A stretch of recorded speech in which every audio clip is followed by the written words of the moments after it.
नाजरीन, आपको ताज़ा तरीन अपडेट से आगाह करते चलें। डीपीओ विहाड़ी अहसानुल्लाह चौहान ने थाना सिटी विहाड़ी का दौरा किया। मजीद तफसीलात से आगाह करें हमारे नुमाइंदे आमर फिक सुल्तानी। जी आमर फिक सुल्तानी, तफसीलात से आगाह कीजिएगा।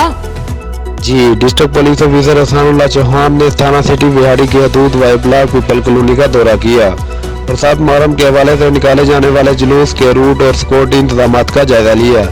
इसी मौके पर डीएसपी सर्कट सदर खालिद जवेद, डीएसपी ट्रैफिक वसीम एजाज और एसएचओ थाना सिटी विहाड़ी फरूक रमजान भी मौजूद थे। डीपीओ विहाड़ी ने हदायत देते हुए कहा कि रास्तों को खारदार तार से मुकम्मल तौर पर बंद किया जाए और गैर मुतल्लिका अफराद का दाखिला मुकम्मल तौर पर बंद किया जाए। नुमाइंदा आमिर रफीक सुल्तानी, 29 न्यूज़ HD विहाड़ी। आमिर रफीक सुल्तानी, आपका बहुत शुक्रिया।